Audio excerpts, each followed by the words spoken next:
My name is Karen Phillip, and I am the project officer on this very important project. And at this time, I'm going to hand over to Candace to talk about her research. She is the consultant that was hired to take on the examination of parametric insurance and small-scale farmers in the 3 project countries. All right, thank you, Karen.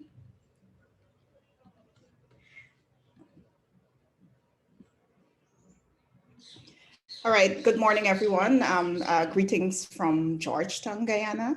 I am having some internet challenges, so I'm just going to keep my camera on for the introduction, and then I will turn it off. And maybe try to see if I can turn it again back on for the questions and answers and comments. All right. So again, yes, thank you very much. Is everybody seeing my screen? Yes. Yes. I would like to thank CPDC for giving me this opportunity, and I'm kind of, slightly overwhelmed by the amount of persons that are on this Zoom call. I mean, that is really great, both for gender and climate and disaster risk insurance in the Caribbean. All right, so I'm going to start. This is the layout of the presentation. I'm just going to do a brief introduction, talk about the terms of reference of the assignment, the methodology that was used, the major finding, recommendations, and then some additional research needs. So as Karen would have mentioned before, this was a project that was focused on 3 Caribbean countries, Antigua and Barbuda, Barbados, and Grenada.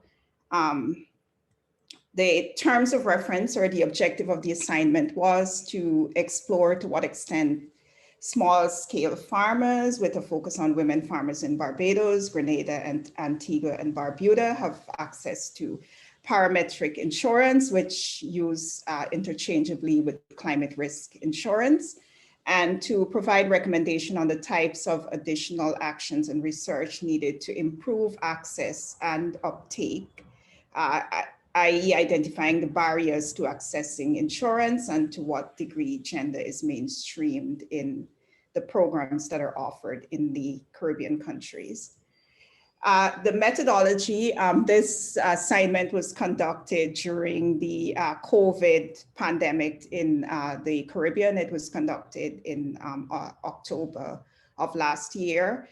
And basically that presented some challenges, but I actually was very pleased in the end how it worked out. I mean, even though I was not able to travel to any of those countries, we were able to identify persons within the countries who assisted on the ground tremendously in making contact with the relevant stakeholders and getting them to participate. 150 persons, farmers, participated in the questionnaires and the focus group discussions. For the questionnaires, we utilized Google Forms. So it was either, it was very easy to send the link to the person's cell phone, and that in of itself was a lesson learned. And then they would complete the assignment and press respond, and then we will get the information. The focus group discussions were conducted for Antigua and Barbuda and Barbados, and those were conducted via Zoom. Again, very interesting outcome, a very active participation. We tried to arrange them at a time and schedule, especially for the women farmers. And so we did not have focus group discussions in Grenada because it presented some challenge in getting people to get onto Zoom and to use the platform. And then we had key informant interview where we interviewed persons from the ministries or persons who were knowledgeable of the farming agricultural landscape in the 3 countries. All right, so I'm going to go directly into the major findings. One of the questions that we asked people was, we talk about the fact that the Caribbean is very prone to natural disasters and also prone to climate risks. So we asked people, have you ever lost crops or livestock? Because we considered farming to be both persons who were involved in livestock rearing as well as persons who were involved in actual crop production. So we asked, okay, have you ever lost crops or livestock due to natural disasters or an extreme weather event? In the case of Antigua and Barbuda, you can see that overwhelmingly, they have all 60% have suffered as a result of a natural disaster or climate-related event. And it was higher for men at 70% versus women, which was a little bit below 50%. And we wanted to know about insurance coverage because this, of course, was very important. Did you have insurance at this present point in time, or did you have insurance in the past? And as you can see, overwhelmingly, the farmers did not have any kind of insurance. What are your reasons for not having insurance? As you can see, and this will come up in terms of the recommendation as we probe this a little bit more, most persons were not aware of the fact that there was insurance. And then the other indicator was that people were not aware or think that the crop or livestock that they grow, that they can actually get insurance for that. And also they did not understand how insurance works. And as you can see, it's in terms of awareness, it's slightly higher, lack of awareness for men compared to women. And then there was the issue of what are the factors that are influencing the insurance penetration. And again, for affordability was a big issue. That was the number1 issue. The other issues were payout amount, types of coverage that are offered, and short payout time. Like people wanted not to have a hustle and to spend an enormous amount of time following up after a disaster event, but they wanted to be paid or to be reimbursed almost immediately.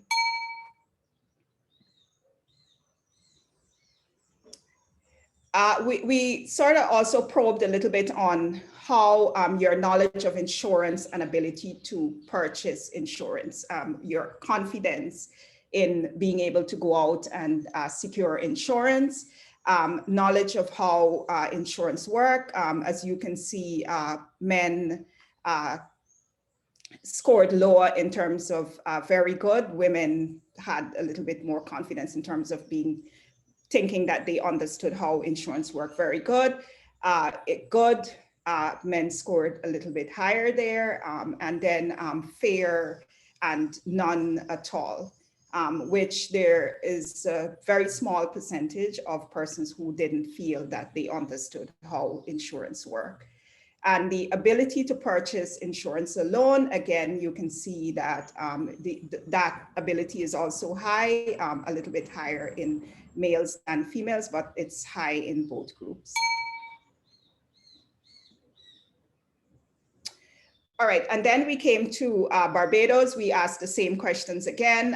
What are your losses? And again, we see that in the case of Barbados, you had about 55% of the farmers indicating that they did have losses to natural disaster and weather events, and it is slightly lower for women compared to men.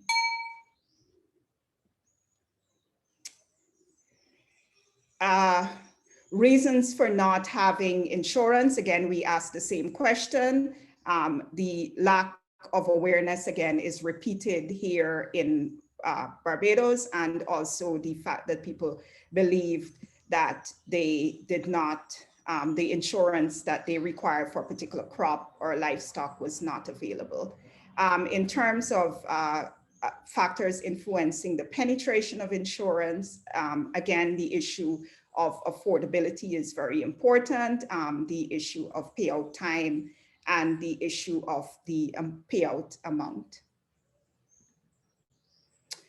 And then we come to Grenada. Again, in the case of Grenada, you can see that the loss due to crops and livestock is extremely high compared to the other countries. And in general, it's almost 90%, and it's almost the same for men and women. And as we would all know, that Grenada has suffered some seminal disaster events, such as Hurricane Ivan, which literally destroyed the entire agricultural on the island. So this probably is an indication of that.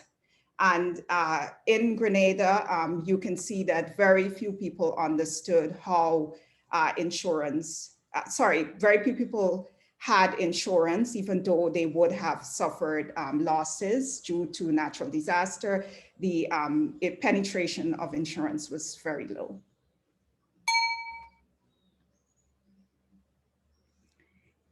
And coming to Grenada, I mean, again, the lack of awareness is very high. It's particularly high for women at almost 60%. The lack of understanding for men is high again. And the important, don't think that it's important, which we did not see coming up in the other two countries, is also there's a percentage of people in Grenada, percentage of farmers in Grenada who didn't think that insurance was important.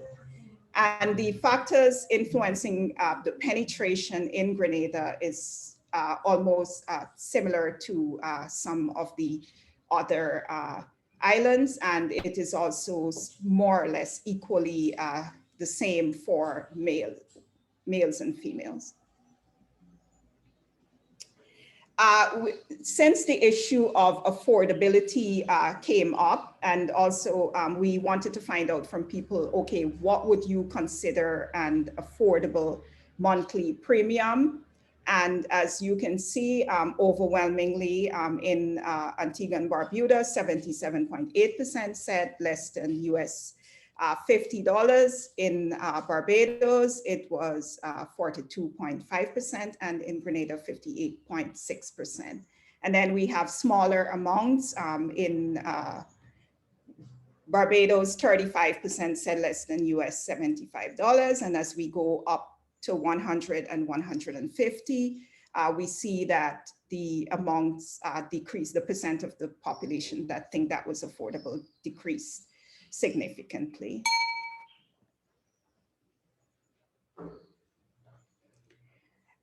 Insurance-related indicators. Your knowledge of how insurance work in this was collectively, as you can see, women understanding of how insurance work is very low compared to, significantly lower compared to men, or their confidence in understanding how insurance work. And, but at the same time, they reported that they did have good, maybe not very good, but good understanding and a fair understanding. And for both groups, there's a very small percentage that didn't have any understanding of how insurance work. And ability to purchase insurance, again, it's, you know, 55, almost 55% for men, and slightly lower at about 35 plus for men. So as after the questionnaires and the Google survey, we held focus group discussions. We had gender specific focal groups discussion. We had discussions with men alone, male farmers alone. We had discussion with women, and we had discussion with mixed groups as well. As I explained before, these were not conducted. It presented some challenges in getting them done in Grenada, but we were able to do them very well in both Antigua and Barbuda and Barbados. So the focus group discussions, especially with the, were very interesting because it unearthed a lot of rich information that we couldn't necessarily capture with the quantitative survey. So what were the main findings or the main issues that were raised in the focus group discussions?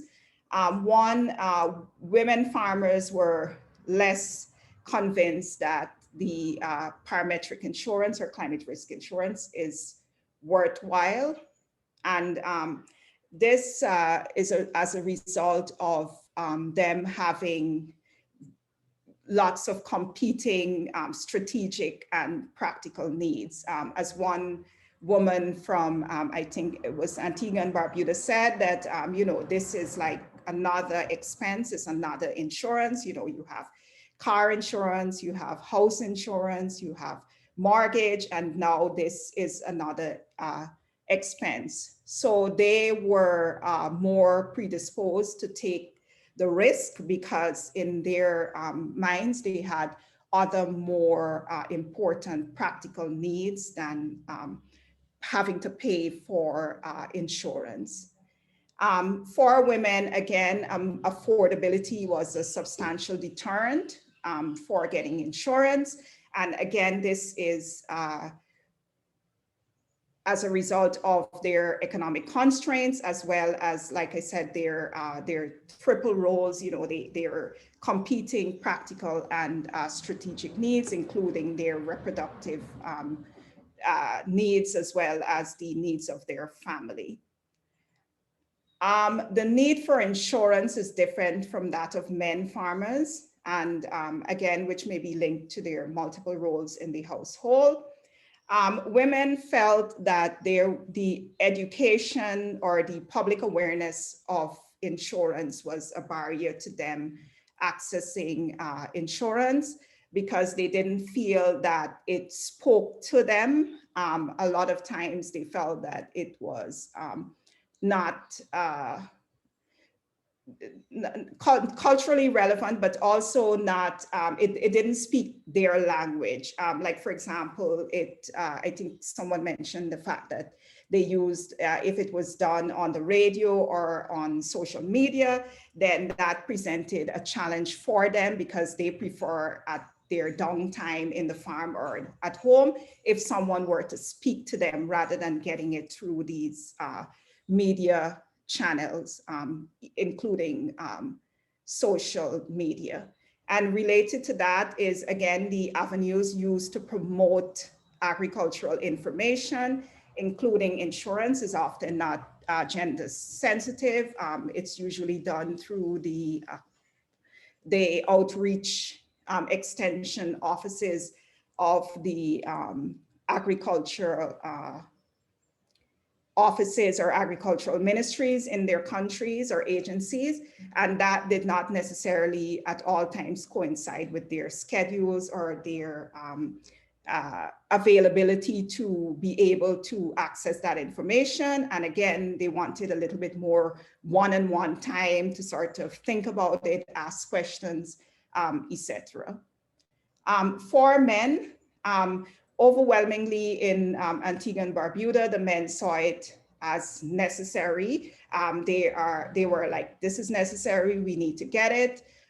There wasn't any need to persuade them in doing that.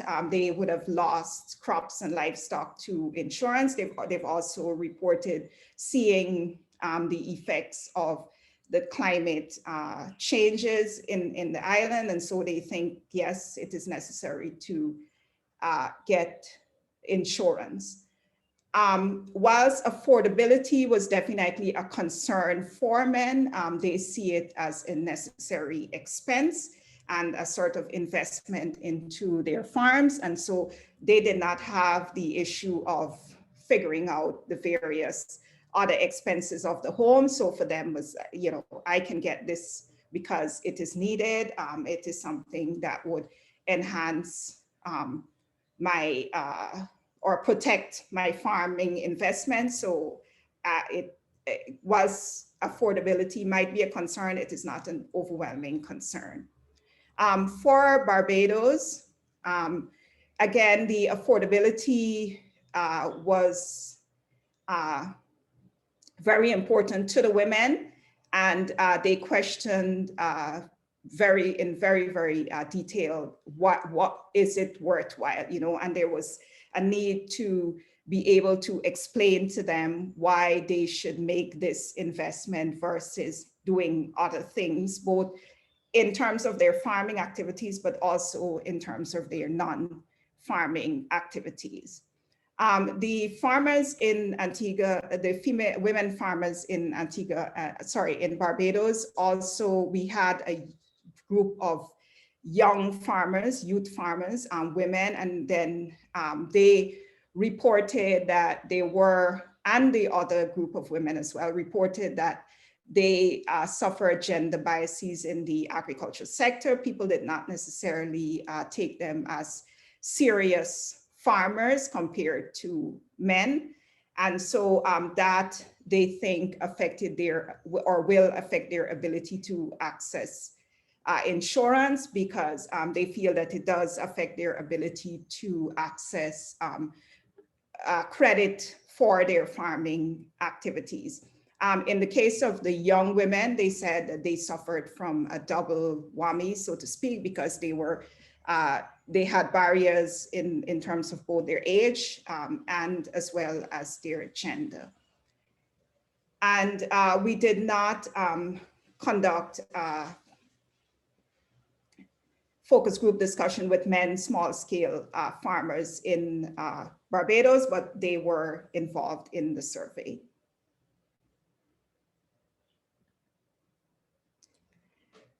So yes, so now I have reached the conclusions, and these are very high level. I can comment on them as needed. As you can see from the data, that there is a need for parametric insurance among small-scale women farmers in the 3 countries. The insurance can be an important social protection measure for families engaged in farming activities, particularly for women. In some countries, Grenada, for example, women occupy the majority or dominate in the lowest poverty section of the population. So in the investment or disruption caused by both climate change or natural disaster has the ability to be able to exacerbate women's poverty and vulnerability, their social vulnerability. Men and women have different approaches to farming. This came out a lot in all of the countries.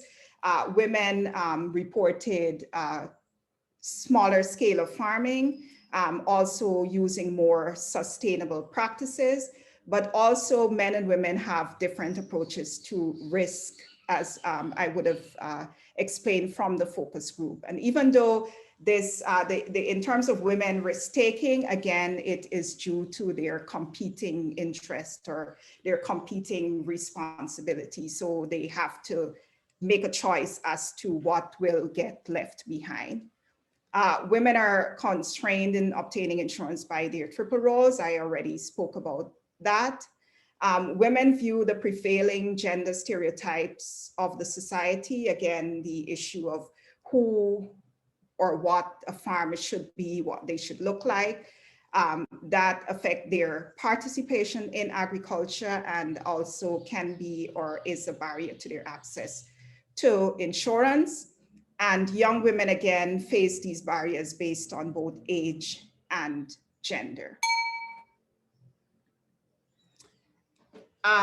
Again, some very high level recommendations. It is important that the whole issue of gender roles and insurance design and development is data-driven and relevant. This can be considered a first step in that. We need the information, we need more information on men and women and their preferences, their access, their entry points for insurance. And that can be then used to design insurance products that would be gender specific, gender responsive, if not gender transformative.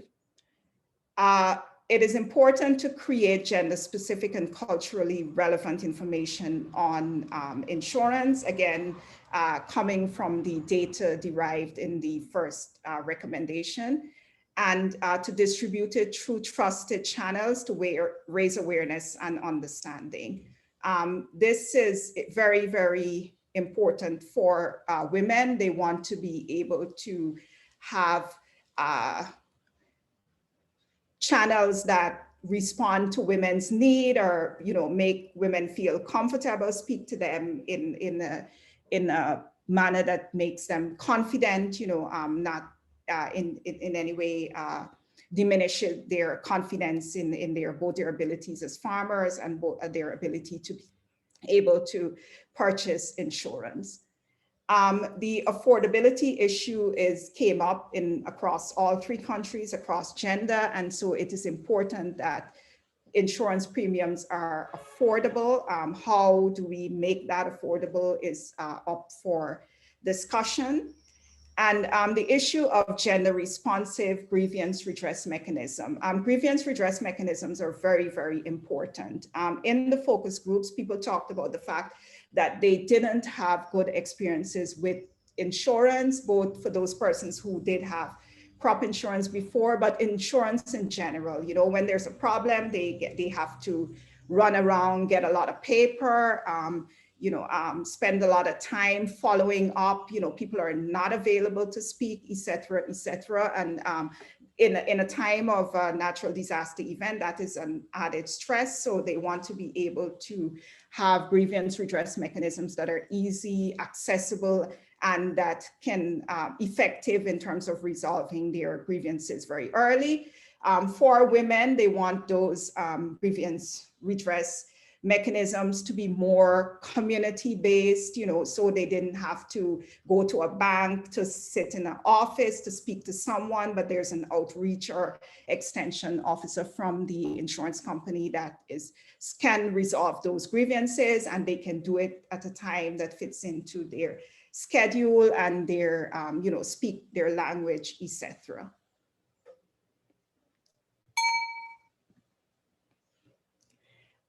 From the research, we were able to put together a profile of what a female farmer customer of climate risk insurance looks like for the 3 countries. So the points that we came up with was, again, they want basic, affordable, and easy to understand product. They want information packaged in accessible, easy to hear formats. Prefer with discussions with insurance providers rather than other mediums. Focus on providing for her family needs. The women expressed that they're completely knowledgeable and all have bank accounts and can use banking services. They're also technological savvy, but even though they're technological savvy, they would prefer not to use social media and other technology, both to purchase insurance as well as to discuss their grievances. Medium financially literate, as reported by them. They're busy balancing both their strategic and practical needs. They require a grievance redress mechanism or a gender responsive grievance redress mechanism to handle issues. Limited access to finance, including but not limited to their perceived professionalism, eco-friendly practices over larger outputs, and in need of improving their entrepreneurial skill sets. So what are some additional research needs that the study would have identified? These are just the CPDC works throughout the Caribbean. These are 3 countries in the Caribbean. We have lots of others, and the entire Caribbean region is prone to natural disaster and climate risk. So the first one is, we need further examination of the topic in additional Caribbean countries. Immediately, of course, Guyana and Jamaica, for example, comes to mind because they have very, very large agricultural sectors with hundreds of thousands or thousands of persons involved in agriculture. Case studies on countries or particular countries should be done as part of the research next steps. I think the CPDC is already moving towards that direction. There's a need for gender audits of the main agents involved in parametric insurance in the Caribbean region.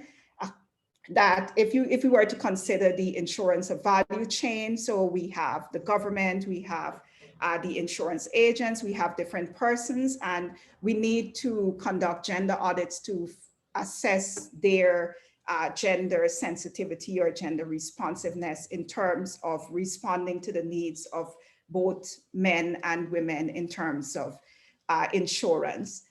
And as a policy recommendation, mainly for governmental stakeholders, we need a gender action plan for insurance in the region. This can be country by country or maybe a regional plan. We need a policy, we need a vision, and of course, the necessary resources in terms of implementing that action plan to make the insurance more gender responsive. And so finally, I'm finished. This is Guyanese saying, one dirty build dam. And I think it's the English expression would be, Rome is not built in a day, but I sort of like this one better because a dam is sort of a fortifying structure for against disaster. And so it basically means one soil or one dirt at a time will eventually end up in a dam. And in this case, I think the CPDC has taken the first step. And so it is a process, and we will go through that process and become more resilient as a result of continued actions and efforts. And on that note, I would like to thank you very much. And I guess I will hand you over to Karen, who will, yes. Yes, I am here, and thank you so much for that robust presentation. And we already have questions. So the first question, and Victoria, feel free to chime in as also a subject expert, is what is the difference between parametric insurance and traditional insurance? Because I think from what I gather, we set the stage for what is climate disaster risk finance, and then we just jumped straight into parametric insurance without framing it. Yeah, and apologies for that. I'm happy to respond here, Karen, if that's all right. So to keep it very brief, if we talk about traditional insurance, we talk about indemnity-based insurance, right? And the way that insurance product works, and I'm sure you're all aware, is that you occur a damage, and then you sort of report that damage to your insurer, and then the insurer, comes and assesses the amount of damage, and then based on that, you receive a payout. That's traditional insurance, indemnity-based insurance. Now, when we speak about parametric insurance or index-based insurance, the way that the insurance policy is designed is different. So basically the payouts, the height of a payout that you would receive in the event that you experience a loss or damage is based on predefined parameters. For example, such parameter could be a certain level of rainfall, right? Let's say X amount of liters for X amount of square meters over a certain period of days. Or the parameter could just simply be wind speed, right? So based on those parameters, what's happening is that the loss that is most likely associated with, let's say, certain wind speed that occurs in the context of a hurricane is assessed beforehand, and the payout based on that loss is assessed beforehand as well. So what happens then basically is that once this parameter is sort of passed over, right? Once this threshold is sort of reached and passed, the insurance policy triggers automatically and you receive the payout automatically. So instead of having this loss assessment process that you have with indemnity insurance, you don't have that. All that is needed for parametric insurance is the reaching of that trigger.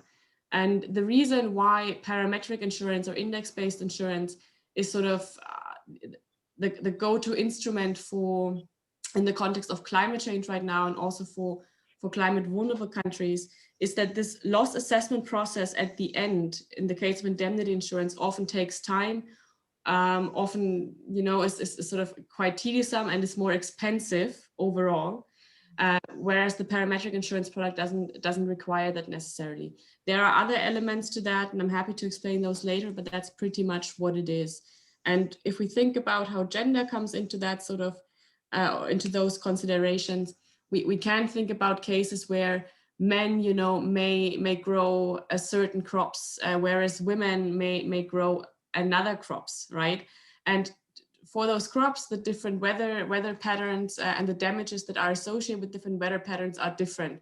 So in order to make sure that insurance policies are gender responsive, we would need to have that perspective of, okay, which crops, you know, are more relevant to women, and what weather parameters and triggers do we need to link to that. And I'll leave it at that, and back over to you, Karen.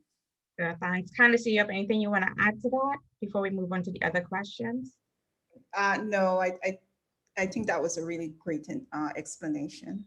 Okay, great. And you have people in the chat saying that they do love your saying.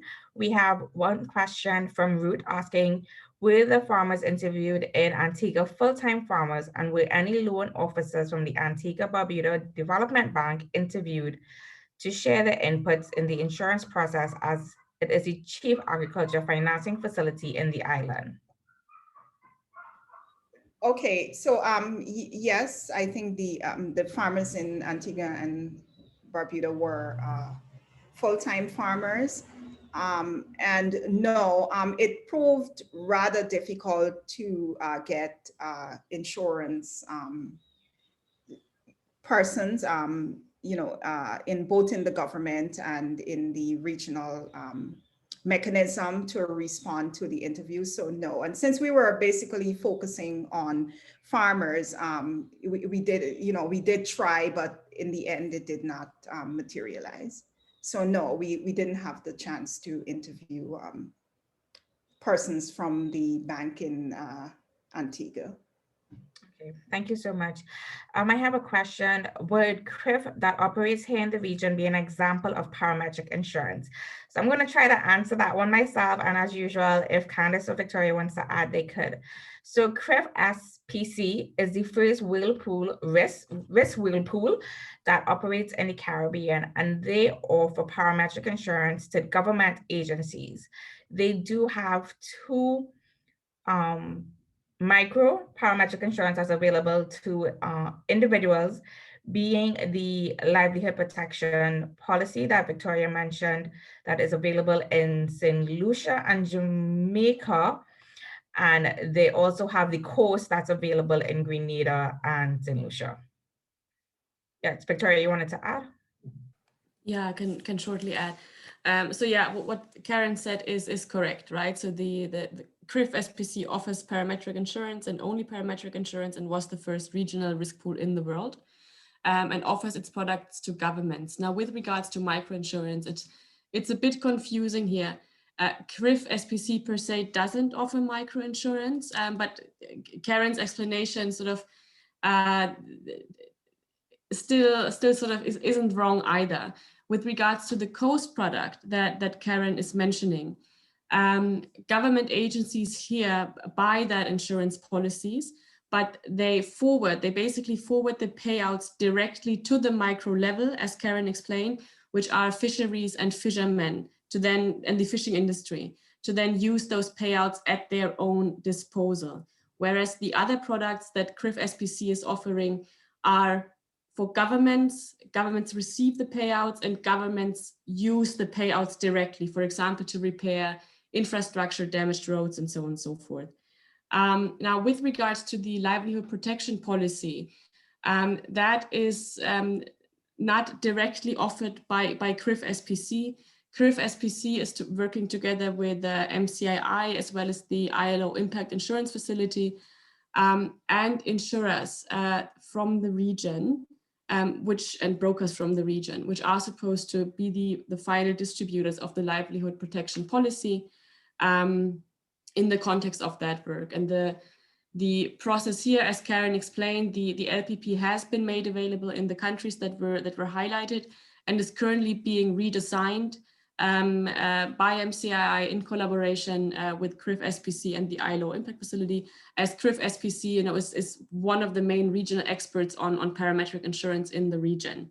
And we hope, I think the hope is that the LPP, once it's redesigned, will become available again by the end of this year or next year, with the outlets for let's say, well, buying the LPP being the local insurance industry, not CRIF SPC as such. That's the sort of status right now, but that may change as well going through the redesign process. Yes, and there is in Dominica, the Climate Resistance Execution Agency for Dominica just launched their first parametric insurance called the Flexible Hurricane Protection. And hopefully we'll learn more about that in the future consultations. Another question is, do you think then that a lack of knowledge on the types of insurance can lead to the perception and the low interest for insurance? Yes, I definitely think that the lack of awareness or lack of knowledge is related to the low penetration.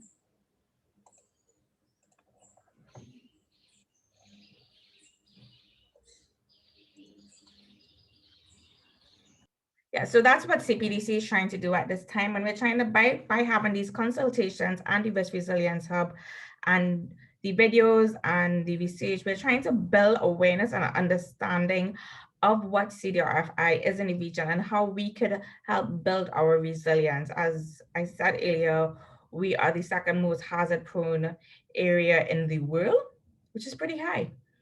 And we need to learn how to build back better. Any other questions?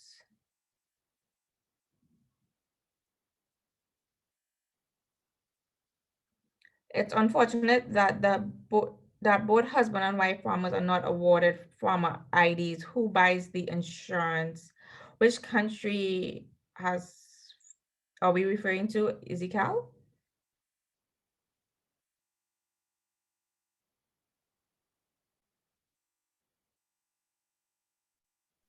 Grenada. Grenada. Oh, so for Grenada, you all have to have, okay. So Karen, I don't know if you want to answer that question? Sorry. Yes. I am not aware of that, but yeah, I mean, another issue that came up related to that was the fact that maybe this would apply to this situation as well, like the fact that when surveys or when the extension officers visit the home, they always want to speak to the head of the home. And unless it's a single female-headed household, the men invariably, they think that the males are invariably the head of the household. So that also affects, who gets surveyed and who respond to get information, access to information, and who is considered in the design of awareness, etc. Okay, thank you. Dion had asked a question earlier. Do we consider non-binary and other genders in our mainstreaming or only traditional male or female? For this research study, we looked at traditional male and female. Will beekeepers considered as farmers? Yes, they were. And I think, yes, and I think some of them were involved. I can't recall which country, but yes, they were included in the survey. Also, I just want to respond to the question about the non-binary and the LGBTQI population. I am very big on including that section of the population in, or expanding our consideration of gender to include that section of the population. And I do know from some other work in Grenada that it has been reported that there are significant persons in that community who would have taken up farming as a result of the impacts of COVID on their usual livelihoods, which was in the hotel and tourism sector. So hopefully, as we do other work in Grenada, we would be able to include them as part of the farming population. Okay, Victoria, you wanted to add something? No, I just have a question, but I see that there are still more in the chat, so I'm gonna wait. All good, thank you. So Christopher asks, is there any disparity in access to funding / insurance between low and high income, small, large scale farmers?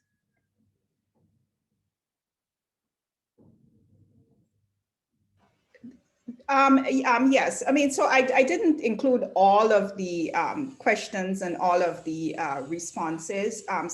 But there is generally a correlation. Men tend to have larger farms than women. This survey would have shown women operate on a smaller scale.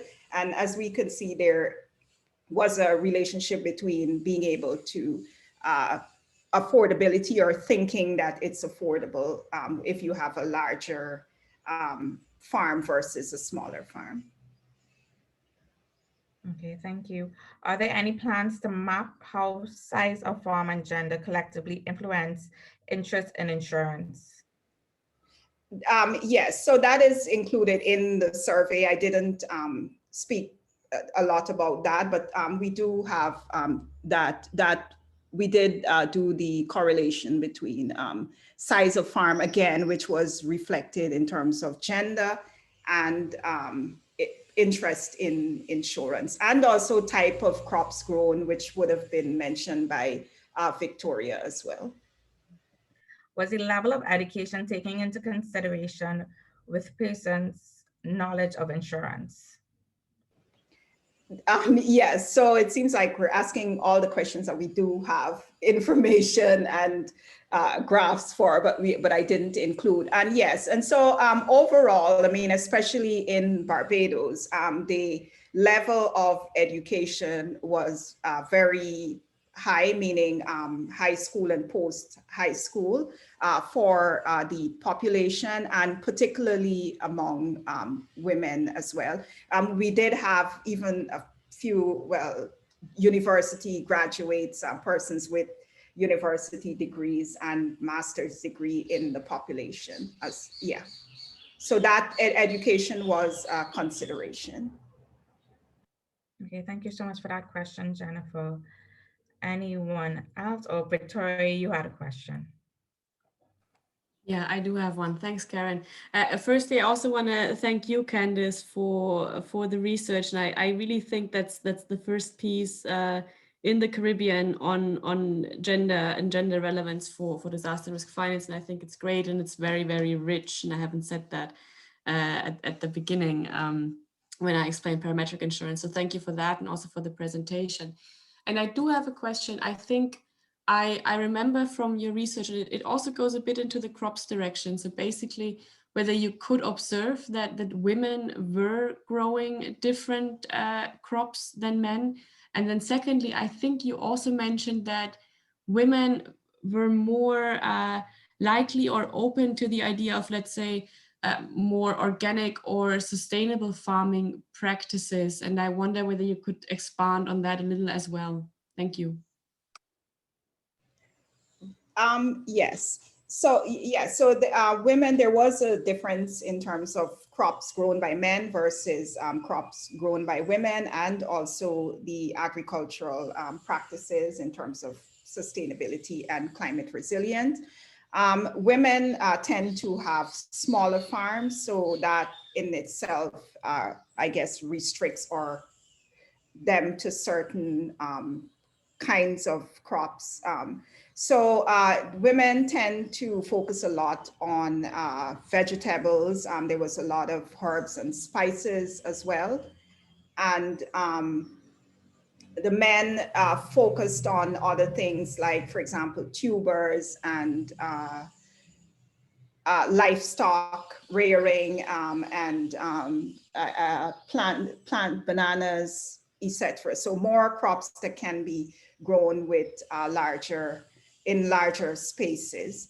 The women did report that one of the reasons that they thought that they weren't taken seriously as farmers were the fact that earning revenue was not, it's important to them, but there were also other considerations that were important to them. So even though they wanted to earn revenue as farmers, they also wanted to have a product or produce something that is good for the community, good for their families, and good for the country. And so as a result of that, most of them lean towards organic and sustainable practices because they felt that that was good for the environment, it was good for people's health, and even if it meant getting less revenue or than a crop that they can plant but not do the sustainable practices, that they were willing to forfeit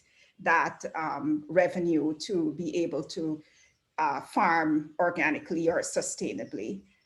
So yes, and they've also felt that that also meant that both the men as well as the agricultural agents and all of that saw them as sort of more, I don't want to use the word hobby, but saw them as, not entrepreneurial enough or not business-like enough in terms of their approach to farming. Thank you, Candice.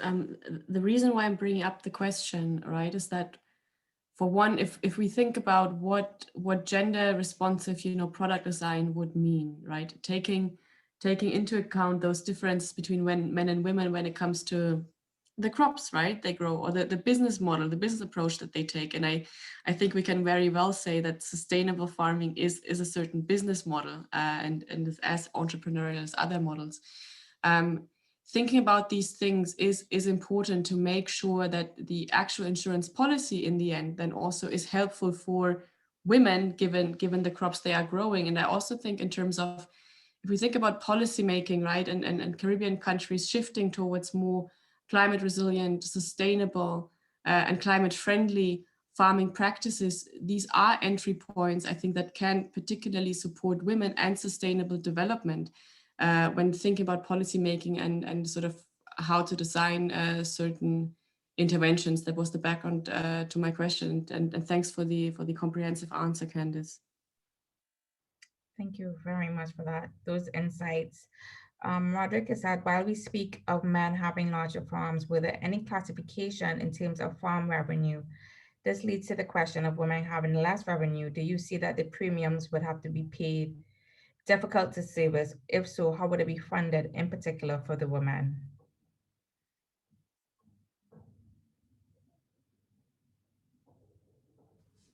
Yes, sorry. Yes, so we did talk a little bit about that in the focus group, and something very interesting came up, especially with Antigua and Barbuda, where as soon as we mentioned government and government having some kind of role, maybe, providing some funding to make it more accessible as part of their social protection measures, etc. People really did not like that idea. I think it stemmed from the fact that they felt that the government had not managed other mechanisms or other schemes well. So they did not like to think that the government was going to be involved in some way. So yeah, so my response would be, I mean, I think it has to be, the whole issue of risk insurance has to be part of the larger social protection measures or should be for the governments, the larger, included in their larger social protection measures, especially for vulnerable and marginalized population, which in some of the countries do include considerable percentage of women. Okay, thank you, Victoria. Yeah, I would like to briefly add, and thanks again, Candice, for the insight. I think that, let's say, perspective on the efficacy of government intervention is quite helpful. I think in addition to social protection measures, I think we should even think a bit more broadly and look at agricultural policies, right? And the subsidies sort of that come with that. And if we talk about supporting women or supporting funding for women, I do think one can consider linking, for example, subsidy schemes for climate resilient farming, for sustainable farming, to premium subsidies and partial premium subsidies for farmers who engage in that kind of farming, which are predominantly women, as we heard, could be an avenue to do both, right? To support women as well as to support transformation of the agricultural system via policy making and fiscal planning. In addition to social protection, I'm just adding on Candice's points here. Yeah, definitely. I think those are very wise responses. We have another question from Marjorie. What mechanisms are in place to assist new females and other non-traditional farmers entering the sector in regards to access information, networks, technical assistance, funding was explored relative to this study? No, sorry, I'm looking at it again. Yeah, we did not consider that. Okay. I would say that under another project that CPDC is conducting with the Inter-American Foundation on Disaster Risk Management, I think that project is more directed in helping building farmers who are now starting and farmers who are trying to incorporate risk management techniques into their farming and adapt to climate smart technology. So maybe under that project, but not necessarily under climate finance. Jason Philip asks, what measures will be considered if governments are to be involved to ensure politicization of the proposed insurance? Yeah, I don't have the answer to that. Like I said, I mean, it's something that would have to be, fleshed out. But I mean, there are other institutions or stakeholders that can be involved, maybe to balance out government's influence. So I did explain the Antigua and Barbuda's respondents' reaction to government's involvement. And I think it's not also the governments, because as we see, it could also be going to your insurance agents, your insurance agencies and credit unions and whatnot. And when you're lobbying them to bring on such a policy like this, have your concerns be noted, and the understanding of the intricacy of the sector is something that could also be done. I understand that sounds maybe far-fetched. So you're like, you want me to go into a credit union and demand a product be made, and I tell you how to make the product, but it's not impossible, and it will take some time and it will take some backing, which is what we're hoping that through our research in this project, you all will have the footing to actually propose tools and instruments that not only suit the bank system, but also suits those who are buying it. Donna Russell indicated, I think it would be helpful if governments partnered and use a hands-on approach and on-the-ground resources so unique so that CSOs could support women and even the playing field for initiatives like this. Like definitely, the point of the maps and the point of most projects that CPDC undertake is trying to have a partnership between governments and putting people in the center of their policy making to ensure that while it sounds nice in the boardroom, it can actually live out in the streets as well, and everybody will have an equal opportunity under it. And I do agree with Ezekiel that since women employ cultural practices which mitigate against climate challenges, their premiums should be a consideration. Yeah. This is what we're saying, that it can't be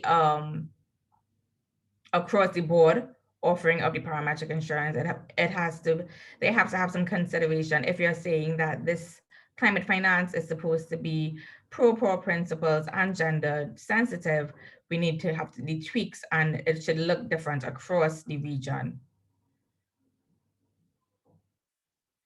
A lot of with regards to this, Dunstan Campbell, wouldn't that be, if you were to follow the logic of Samuel, wouldn't that be reflected in the practices that the person performed? For example, you have index insurance. When that event is triggered, you get a specific amount. Now, if you have practices that prevent you from having serious damages, then you would get the benefit from that insurance. So in terms of having a different premium really doesn't work out in terms of index insurance. What works out is whether or not you have put in place mechanism to mitigate against that damages.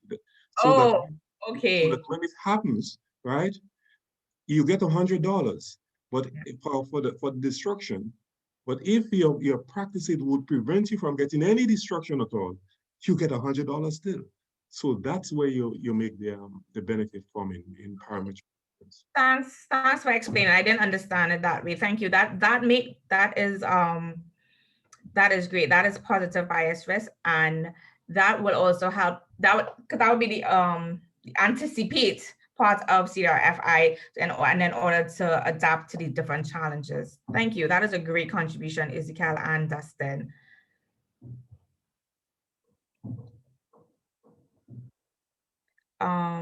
There is Dominica has an influx of Haitians doing farming by women. Did this come up in the islands poll, do you think? So Dominica wasn't included in the study. The study looked at Barbados, Antigua and Barbuda, and Grenada. I don't think I missed any. So Zachary, I think you will understand now, based on the explanation that Dustin gave, what they were asking and how it's not necessarily, yes, it's standardized, and because it's index insurance, okay, maybe Victoria could explain this a little better. So Zachary is saying a lot of the systems and the project services are standardized in the business. How do we make them flexible enough to adapt and change to the changing needs?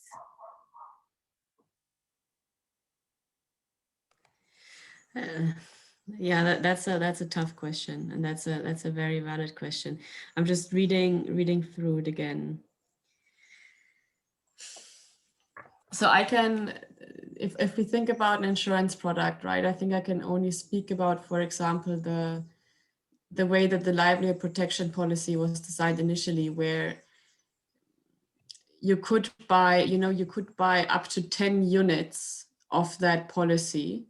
And with buying more units, your payout, your potential payout would increase depending on your needs. So that is one way, to adapt or change to changing needs. But I don't think it's necessarily the only way that you're asking for. And there will always be a trade-off, and I think we have to be honest about that and also keep that in mind.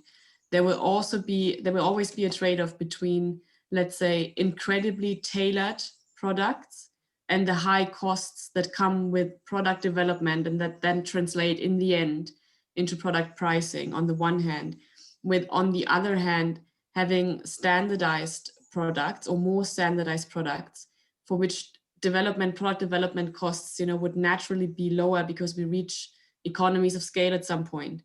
and that would translate into lower premiums. So we have to think about that. But in terms of how to adapt to a changing environment, I think what also needs to be clear, and this is at least being taken up more and more now, given the fact that so many climate risk insurance schemes, have been piloted, but never really expanded beyond the pilot, especially not when the subsidies were being phased out.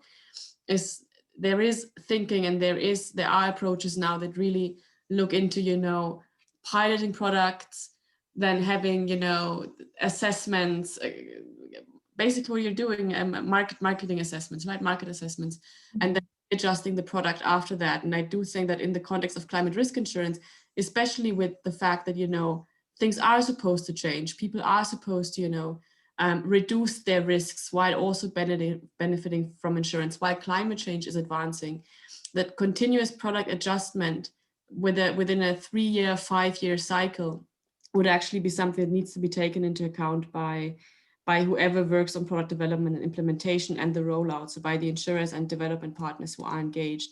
So I know that's not a very in-depth answer, I think, to your question, but I leave it at that now. But the point is well taken and appreciated from my side. Okay, thank you. Candace, so Beverly is asking, were the non-nationals in the 3 countries of the study taken into consideration? We just surveyed farmers. We did not ask them whether they were citizens or residents or non-nationals. We did have a question that dealt with how long they were involved in farming. So, but no, I mean, yeah, no, we didn't ask people for their nationality or immigration status. Okay, so I'm going to close. We're wrapping up now. Christian has placed the evaluation form in the chat. Please take your 5 minutes to answer it. But my last 2 questions for Victoria and Candace is, how do you think that CDRFI could benefit the agriculture sector? And how could we promote the use of CDRFI and their instruments in the region?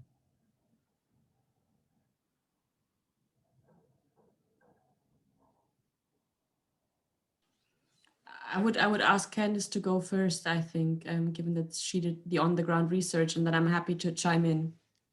Oh, thank you. Sorry, Karen, can you repeat the questions?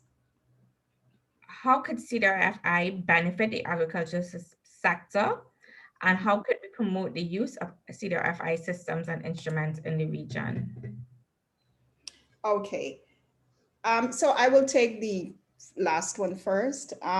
I think generally, as the research would have shown, I mean, there is a lack of awareness. I think the lack of awareness is not only on the part of farmers, but there's a lack of awareness in some of the persons involved in the agricultural sector, and maybe even a lack of awareness at the policy level. So definitely, I mean, the first step would be to bring this, the insurance as a tool for the agricultural sector, as a tool for social protection, as I would have said before. And there are several other entry points that it can be raised in. And so awareness is key and important. And as I said, this would probably be the first step.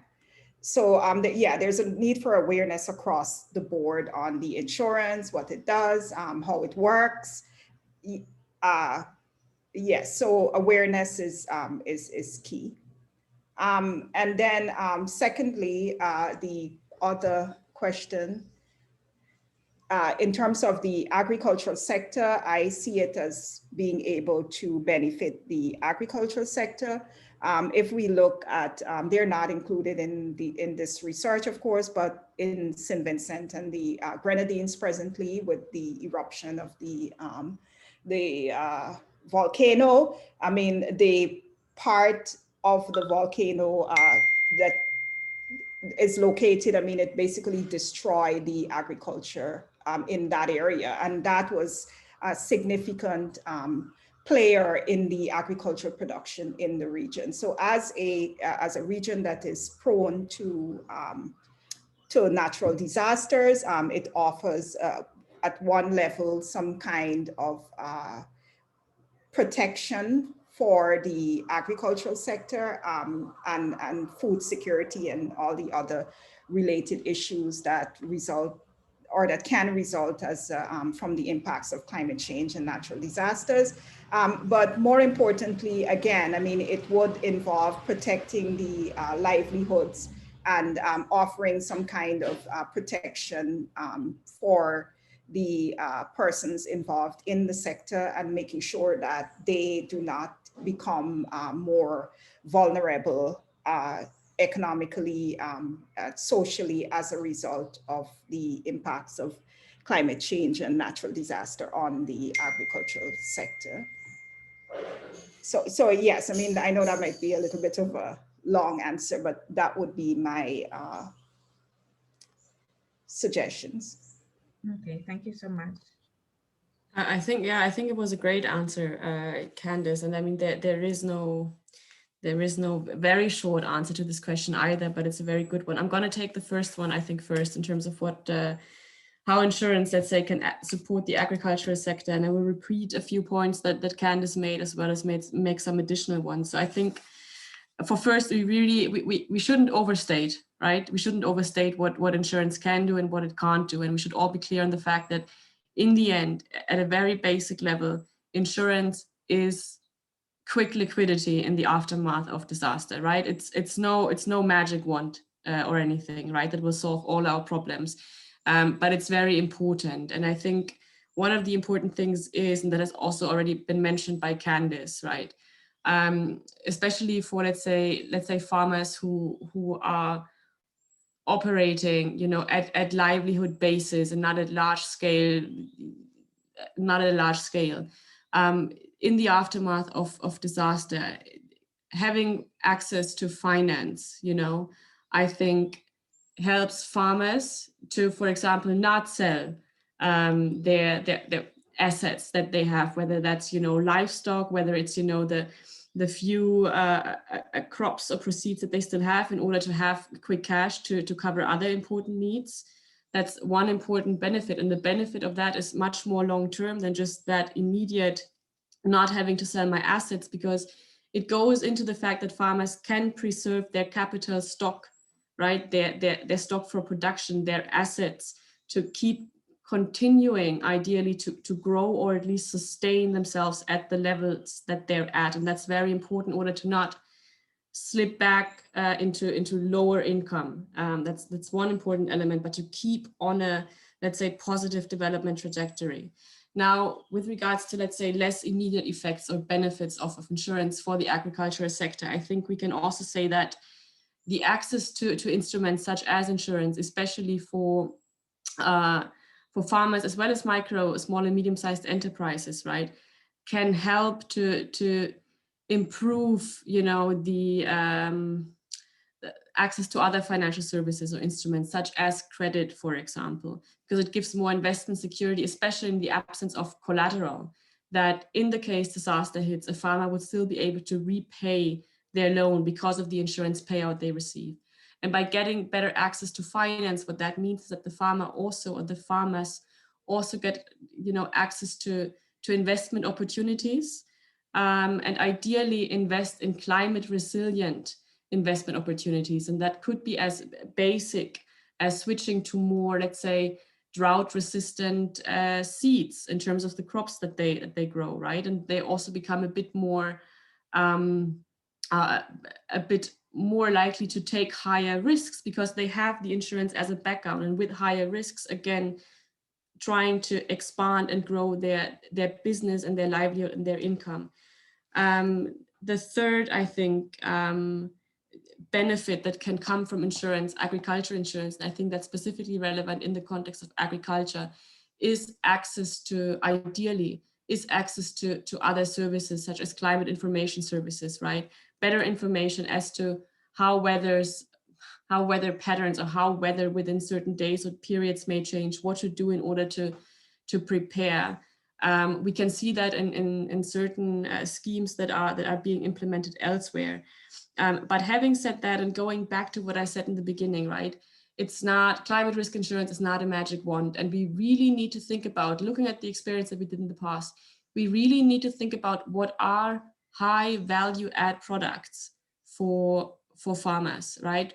And these products should go beyond just insurance. They should come with advisory services around climate risk, around climate resilient business models, and so on and so forth, to really help managing risk comprehensively and not just with insurance. And I think with a view to time, Karen, I stop here.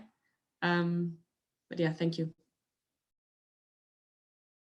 So thank you so much, Candace and Victoria. And I mean, I think you really hit the nail on the head when you're like, don't think of this as the magic bullet. And that's one thing that we have to keep on remembering, that yes, we're trying to build climate resilience, but all of these things have to be done in conjunction with other stuff, which is what Ezekiel said and Dustin.